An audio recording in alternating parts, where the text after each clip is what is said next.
And for a 17-year-old, I did have an unusually deep voice because kids that age didn't have get those chops yet. So I had a deep bass voice.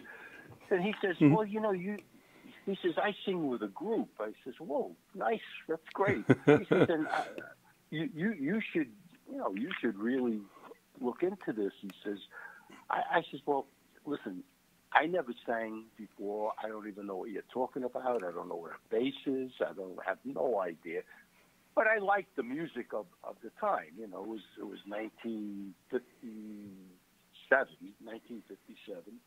And I mean, of course, I enjoyed the music at the time, and I listened to it, and I knew it. So he gets up and he goes over to the jukebox, and he puts a nickel in the jukebox, and he presses whatever numbers, and the song comes out by the Platters called "You'll Never Know." And I knew the song because it was a hit at the time. Mm-hmm. And there's a bass part in the song. So he goes, you know the song? I said, well, of course I know the song. All kids know the song. He says, well, the next time the bass part comes up, he says, why don't you sing it with the thing? I said, get out of here.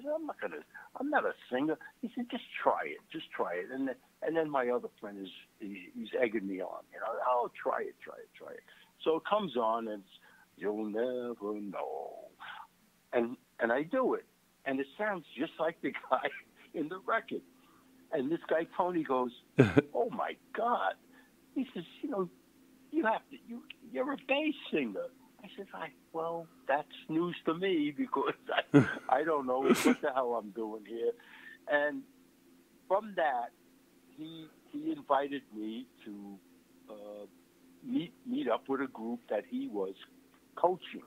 He didn't belong to the group. He was coaching a group. And I said, all right, what the hell do I got to lose? Especially when we were doing all of this, and there were a few girls, young girls in the store, and they were all like, listening intently at this. I says, oh, well, that's not a bad thing. The girls were interested, and my friend said, well, that'd be great. You should join a group. They already had me, in 3 minutes, they had me at the Grammys. It's like I said, look, I don't even know what I'm doing. He says, well, come down, try it out. And that's how I got started. I went down, I tried it out.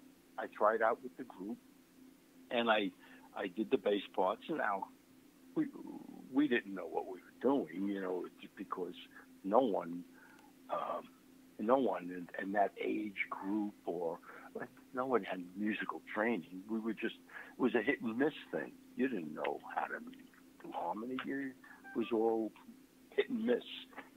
So I spent the next couple of weeks trying to figure out, and with Tony's help, because he had a little bit of a feel for what harmony should be like. Mm-hmm. And I really enjoyed it. And I says, wow, it started to sound okay. And I says, well, maybe I'll spend a little bit more time with this newfound thing that I discovered. So that's how I got into music. Wow, that's a story and a half. So it's crazy. Yeah. So let's tell people what the A-cream. A-creams are what? Just basically chocolate milkshake with spritzer of water, right?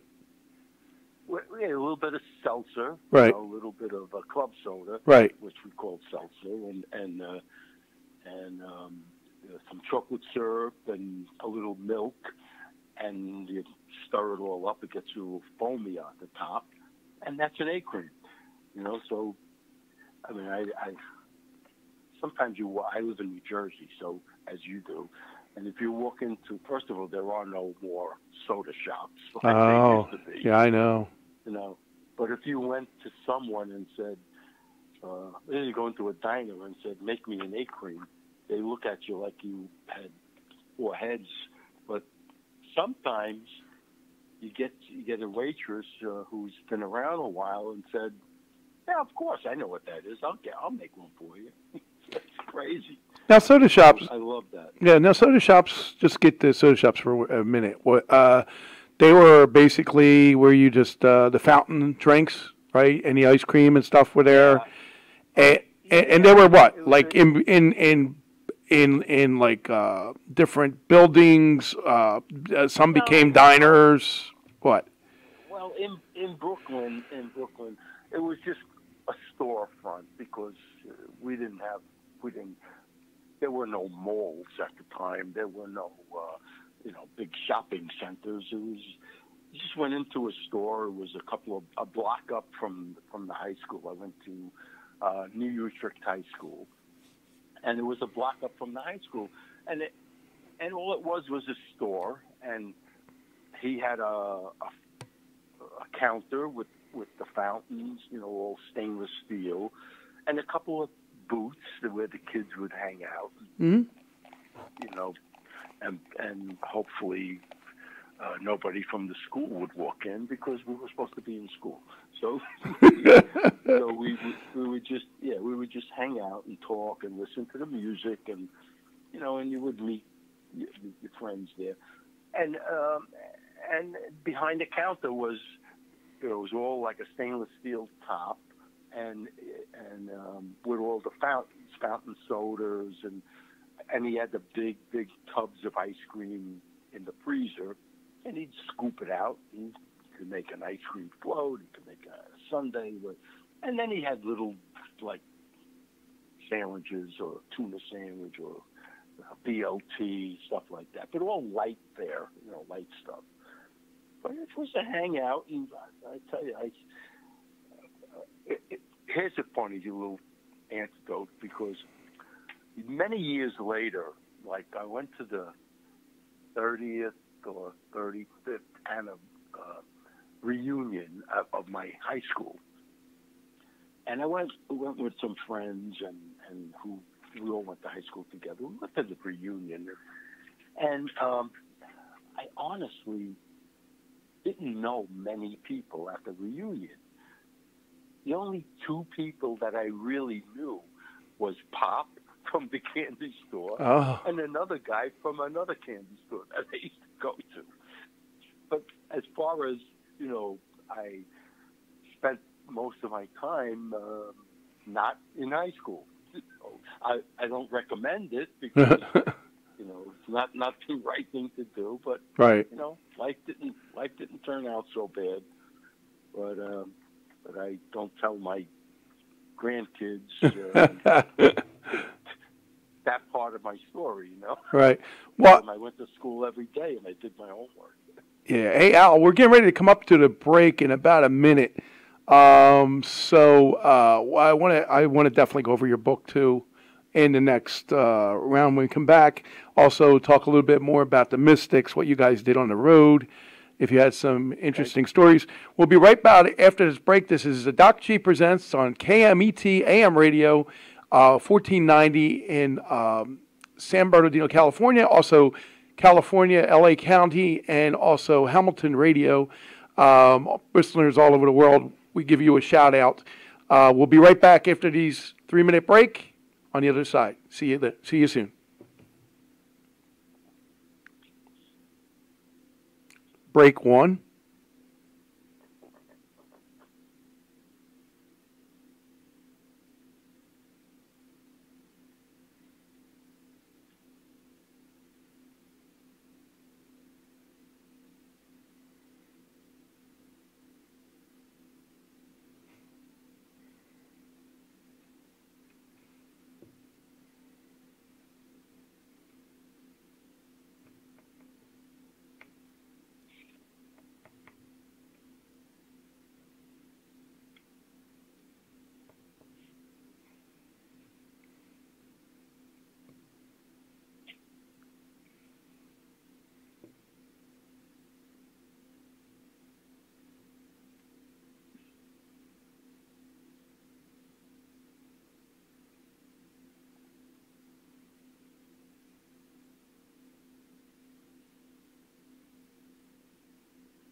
Welcome back, everybody.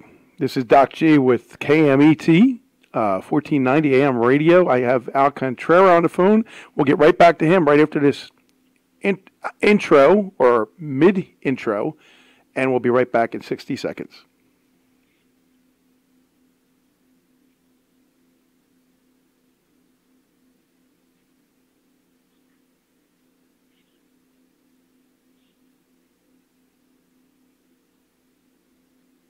Welcome, everybody, back. This is Doc G, and this is 1490 KMET radio, AM radio in California. Welcome all my listeners out there driving around LA and all over the area. I have Al Contrara on the phone from the Mystics. Welcome back, Al. Hello. How you doing, Doc? I'm good, man. I'm good. I bet you it's hot out in California right now, right? Oh, gee, I don't know. I wish I was there. It was nice. It'd be nice. Yeah. I got to go out there soon, so I may get out there sooner than I think. So we were talking about your band, the Mystics, and of course everybody knows the song "Hushabye." I mean, if you don't know the song "Hushabye," you really don't need to know music. Right. When did that become a big hit? Well, it was. The year was 1950. It was released in June of 1959. But another interesting story about how we got Hushabye was we didn't write the song; it was written for us. But prior to getting to the point of recording a song, we, as I left off before, I started with a group and we didn't have any prospects whatsoever. But as time went on, we kept getting different people in and out of the group until we finally came up with a group that we thought was really, really good. And, being from Brooklyn and not knowing the music business, we had finally got the harmony down that we thought we sounded as good as some of the acts that were on the radio that recorded. So we finally got this all down, and we said, well, now we think we should record something. We think we should, that's how naive we were.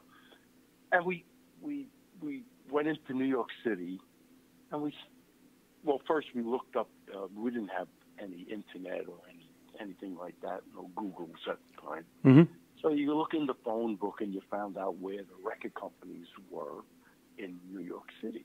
And so, having done that, we had 2 or 3 addresses, and we got on the subway and we went to New York City from Brooklyn, and we started going into buildings, and we'd knock on a door, and we went to G Records, and we went and knock on the door, and this secretary comes, the door opens. She goes, "Yes, can I help you?" I said, "Well, we're here to make a record." And she goes, "It's not done that way. First of all, you have to introduce yourself. You have to sing for somebody in there." Okay, let's do that. She says, "Well, you got to make an appointment, Okay, so now we started to realize that, what life was like, and so we made appointments, and we sang, for a couple of different executives, and we, they handed us recording contracts as if it was, didn't even hear everything we sang. It's just, go out front, pick up a recording contract, and go. And one of the receptionists took a liking to us, and she said, "Listen, if you guys really are serious, you got to make yourselves a demo recording." And we all looked at each other and said, "What the hell is a demo?" We don't know what a demo is. But we said, "Okay, yeah, we'll look into that." And we went back to the neighborhood and said, oh God, I won't figure out what the hell a demo. We finally figured out that it was a demonstration recording of, of us, and we didn't know how to go about doing it. We went to one. This is where the mob comes into the book, because it's, you know, Mystics music and the mob. And we went to the local wise guys that hung out on the corner, and because we thought, well, we didn't know anybody else in the music business. We thought, well, they're all in the music business, you know, they're all involved. We went to one guy, and he said, oh, yeah, he says, I can help you guys out. You know, it's just, I'll call up so-and-so, and he'll come and set something up for you, and he'll get you to make a demo. So when he mentioned demo, we thought that he really knew about the music business. All right. That's you know, we don't. So he gets a guy, and the guy says to us, he says, listen, you have to, in order to make a demo, he says, I got to go get a studio, and we're gonna get some musicians and the whole thing. This is gonna cost, you know, about $500. $500. In those days, $500 was like $10,000. Yeah. Uh-huh. You know, yeah. And I say, well, we don't have $500. Are you kidding me? So we decided to take a loan, and we go to the. Here's how naive we all were. I say naive, but we were really stupid. So, but we went to the local bank, and we says, we'd like to take a loan out. You know, and the guy looked at us like we were nuts. He probably had one finger on the phone, ready to call the police. But he looked. He says, well, what are you going to take a loan out for? He says, well, we'd like to take a loan out. We're going to make a record. And we're going to make a demo recording. And once we make a hit record, we'll pay you back. So he says, it doesn't work that way. He says, you know, you have to have some kind of collateral. And that was a bigger word than demo. So we had, what the hell is a collateral? You know, so now we figured. Anyway, he explained, let's make a long story short. We finally get this demo recording done, and the engineer in the studio in New York City said to us, you know, you guys are really good. He says, I want to introduce you to somebody. There's a guy who manages groups. He's up on the 10th floor, and he introduces us to a guy by the name of Jim Gribble. And Jim Gribble at the time was managing a group called the Fiestas, and they had a big hit with SoFi. And he took a liking to us, and he got on the phone right away, and he called up Laurie Records. And Laurie Records, we did an audition for Laurie Records the same day.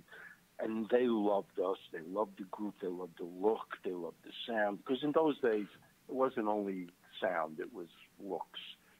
And they were in New York too, weren't they, Al? I'm sorry. Laurie Records, were they in New York? Oh yeah. It was right a couple of blocks away. Okay. Right up the block. And Laurie Records had, at the time, had Dion and the Belmonts as their main recording. The Royal Guardsmen too, I think. That was later on in the 60s. Probably. Yeah, there was everybody was on Laurel. Go ahead. So we went up, and you know, and they said, "Oh, we have a great song for you," and they taught us. Two songwriters came up by the name of Doc Thomas and Mort Schumann. Doc Thomas and Mort Schumann later on became extremely famous. They wrote songs for Elvis Presley. They wrote the Drifters, the major songs. But at the time, they wrote Teenager in Love. And Laurie gave us Teenager in Love and said, learn this song, and we're going to record this song. And then a day later, we get we went home, we started to learn the song, and we get a call from our manager saying, you guys have to come back into Laurie Records, and they want to talk to us.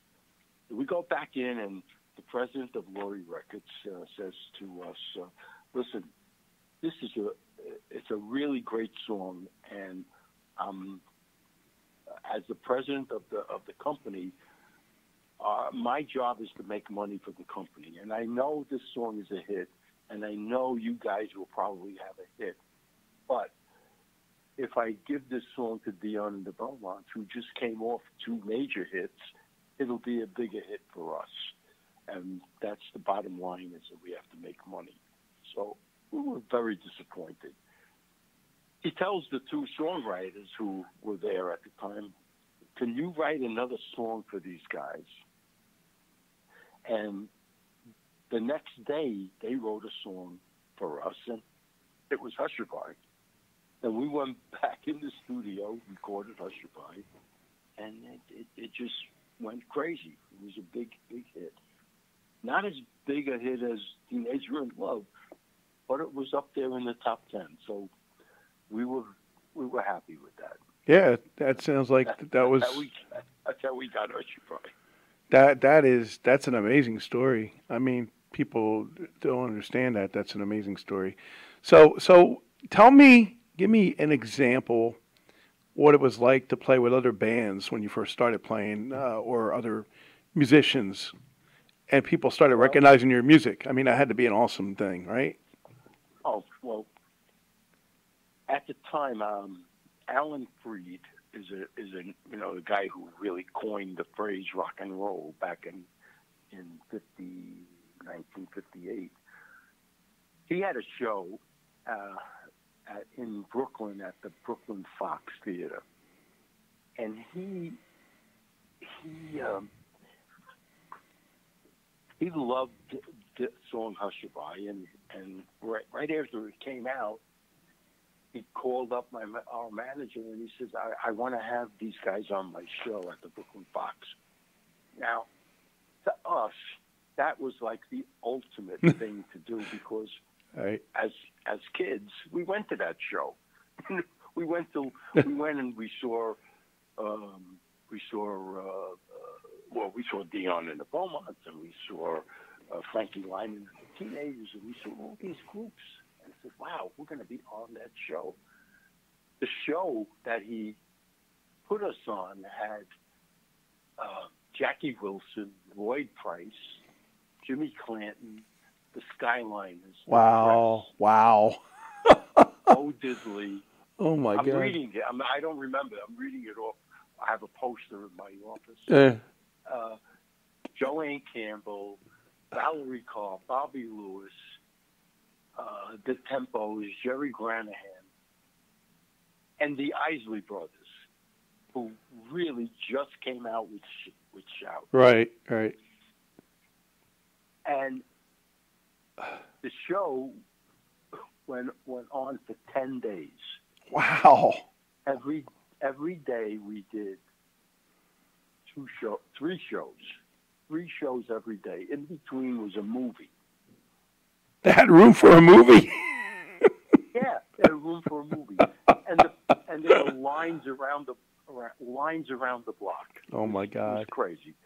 But these are legendary shows. Alan Freed started out with doing them, and then there were Murray Decay started doing shows. All these, early DJs that got involved with all this stuff. And, I had never watched the movie from behind the screen, so everything was backwards. We watched the same movie 3 times a day for 10 days, and I never even remember what the name of the movie was. All backwards. So, but it was just a fabulous experience. Oh, We yeah. were with people that we idolized. I mean, Jackie Wilson and Lloyd Price. And, we had dressing rooms. And, what a story. Dressing rooms. But we were, rubbing shoulders with these guys. So I have one little story. Go ahead. We have about 2 minutes. 2 minutes for it, and then we're going to go take another break. Go ahead.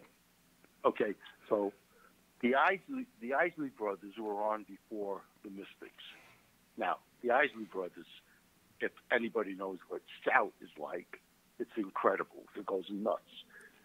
They were jumping on the piano, doing splits, and running all over the place, and then Alan Freed introduced, and now the Mystics. And we come out, we do, we did Usher by. It was just a slow cha-cha song. Right. And it was just a complete change of pace. And we were always intimidated by the fact that how the hell could we follow that? Yeah, I understand that. But there were people out there that, knew us and liked the song, and so it wasn't so bad. No, it's got a great groovy tune to it. I mean, that melody, it goes up. I mean, it's ear catching. The song is memorable because of that, and you're iconic because of that. So, I mean, it all worked well. It had to work, or else we wouldn't have known you, right? we were very lucky bunch of guys. Very lucky.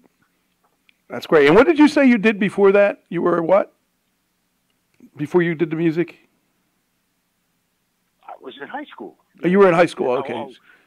Yeah, well, in high school, and just before that song actually hit, I had taken up an engineering course, and I started college. I took an engineering course, and I started working at the time as a draftsman in an engineering company. And then our manager said, Hush By is a big hit. You got to quit your job. That wasn't in our DNA. You don't quit a job. Al, that's good to end the note on. We'll be right back after this word from our messages. We'll be right back with Al Contrara from the Mystics. Don't go nowhere. This is KMET AM Radio 1490 AM here in ABC Radio News Network as well. Here's what the message is. We'll be right on the other side in a few minutes. Thank you.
Okay, we are back, and this is Doc G with Doc G Presents on 1490 KMET AM radio in LA County, California. Hey, everybody out there, how you doing? Hope you're enjoying your day. This is, of course, a new show for us, and we're excited to do it. We're hoping that it satisfies your nostalgic teeth, so you can bite on that a little bit, type of thing. And I'm going to bring back my good friend Al Contrara from the Mystics. Welcome back, Al. Hi. Sorry. How are you, Doc? I'm good. Sorry about the long pauses and in between everything, but you know how radio works. You gotta pay. Somebody's got to pay the bill. Yeah, you're right about that. So tell me. Go ahead. No, tell me. I was going to say, tell me about because we're going to. This is going to be our last part of it, and we're going to be talking about a little bit more about what you do, where you're at, what you're doing today. Your book, how people can contact you, stuff like that. So basically, just tell us about your book real quick.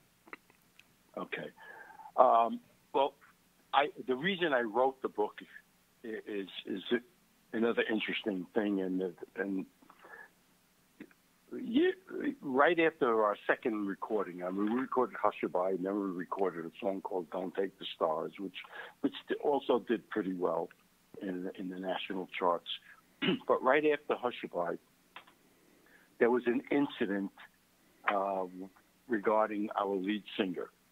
Now, we grew up in Brooklyn, as I said, and we used to hang out at a gas station during the night. It was a friend of ours who owned the gas station.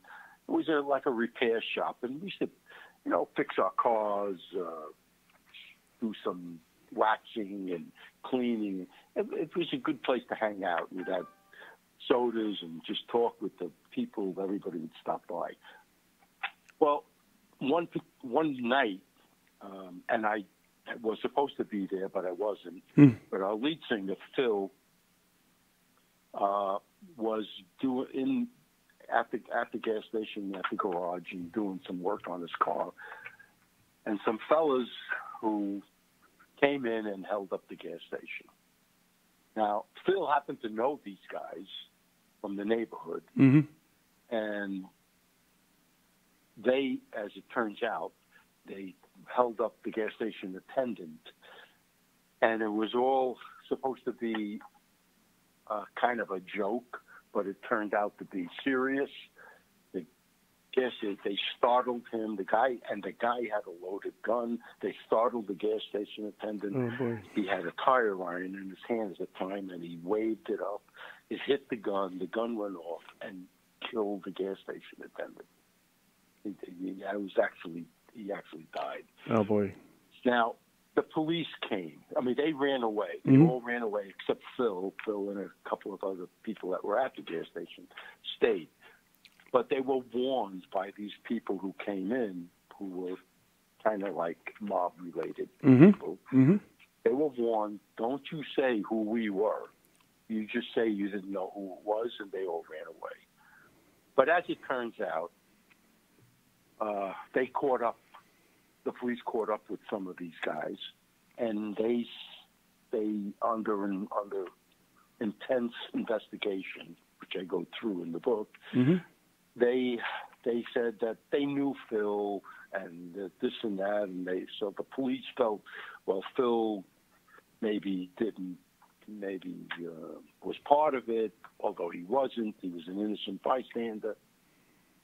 So consequently, Phil was arrested with the other people and wound up doing some time in jail. Right. They got a pretty hefty sentences. Some of them were lifetime jail people, but Phil just got like maybe a year and a half or something like that. But it over the years, people never really heard the story, and they heard parts of the story. They heard, oh, he was involved, he was this, he was that, but it wasn't true. So I just felt, among other things that happened, that I wanted to just tell the story and show and tell people what really happened, and Phil was not involved. And that's how I wrote. That's one of the reasons why I wrote the book. Mm-hmm. And he asked me something else. During our, and now when Phil was away, the record company wanted to continue to record, and we had some stand-ins for Phil. One of the stand-ins was a young fellow who was hanging out in my manager's office, who later became pretty famous. His name is Paul Simon. Oh, wow. Yeah. I know. Listen, had I known he was going to be the Paul Simon, we would have, I would have handcuffed myself to him. But we didn't know. No, nobody knows. We knew him we just used him as a recording session singer and paid him for the date, and that was it. And then we thought Phil would come out any day, but it went on and on and on. And we had and when he still didn't come out, we had to get another guy. And the next guy we got in to help us record was a guy by the name of Jay Trainer. Jay Trainer, after he left us, became Jay and the Americans. Jay and the Americans, right. Right. So there was two pretty famous guys that came out of the group. And That's and we awesome. went on, had some more recordings, but nothing really, it took the wind out of our sails. So Al, we got like a minute left. So tell me how people can get in touch with you if they need you for parties, events, how they can buy your book. Give all your social information. Well, you can buy first of all, you can buy the book on Amazon and any other Barnes & Noble online. I don't think it's gotten into the stores yet, but eventually it will. But online, Amazon and Barnes & Noble. And as far as getting somebody to contact us, there's a website called the originalmystics.com. You can go on that website and you can leave a message or we'll get back to you. And there's also another website called thehushabbybook.com. You can get on that website and get in touch with us that way. Beautiful.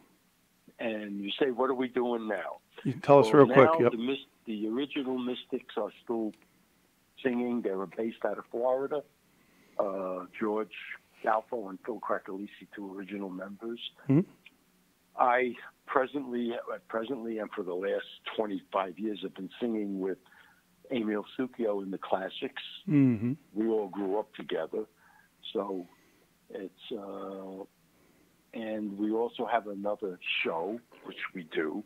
It's called the Brooklyn Reunion, which takes the Classics, the Mystics, and the Passions, who had that hit with Just to Be With You. Mm-hmm. Classics had a hit with Till Then. We're all friends from the neighborhood. Oh, wonderful. Well, Al, that's it. We're over time now, so. But well, you know what? We'll continue some other day. When you're not busy, and we'll do part 2. No problem. Okay. There's a lot of stories. Oh, I know, and then that's what people love. They love the stories, and they love the real person that you are, the events that you witnessed and be part of, and that incredible band, 10-day thing that you told me. I would love to do a whole show on just that. I mean, right. That's amazing. Alan Freed and all his, oh my God, all the bands you mentioned. But anyway, guys, that's going to be it. I'm going to say goodbye to Al. Al, thank you for being here. Wonderful show host, wonderful guest. Please tell everybody about the show. Doc G Presents. It's on, of course, KMET, 1490 AM radio. But we're all over the world. We're also on all the different devices like TuneIn, everywhere else. My show is on Thursdays at 9 a.m. And once the show is ready to come out, Al, I will let you know, and then you'll get the information for that. Yes, and I have to get it out to a bunch of people, because if I don't, and they heard that it was on the air, they'd be really annoyed. I hear you. Well, it was nice talking to you. Have a great day, and thanks again for being here. Thank you, Doc, so much. You're welcome. Appreciate it. All right. Bye-bye. Bye. All right, guys, that's it. I'll be back with the wrap-up in just a few minutes, a little bit more from our messages from the sponsors that sponsor this show. If you want to sponsor this show, by the way, you can. It's at admin@hamiltonradio.net for information and all the price list. I'll send it all to you on how to sponsor this show. We'll be right back on the other side in just a few minutes.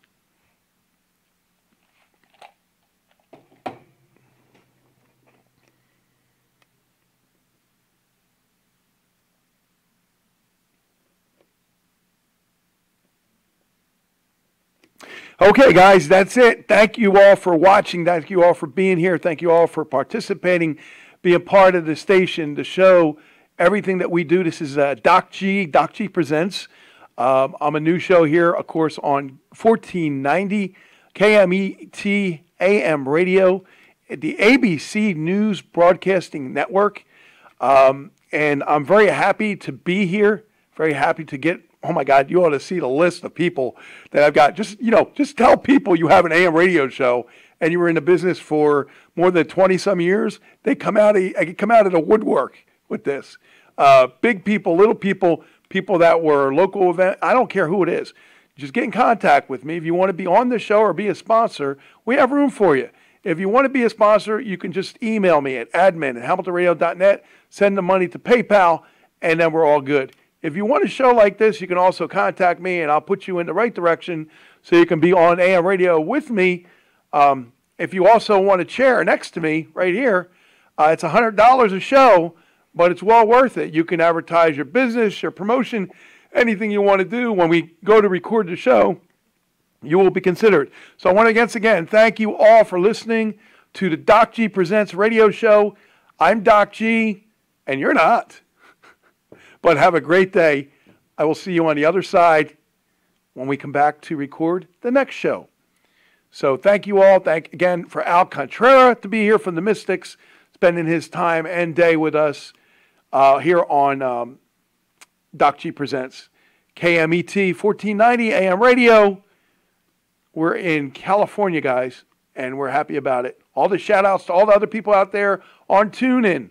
All the shout-outs to all the people that are listening on the apps and everywhere else. Thank you all.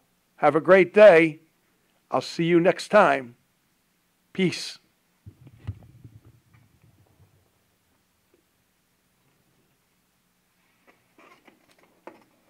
Now I got to go edit it.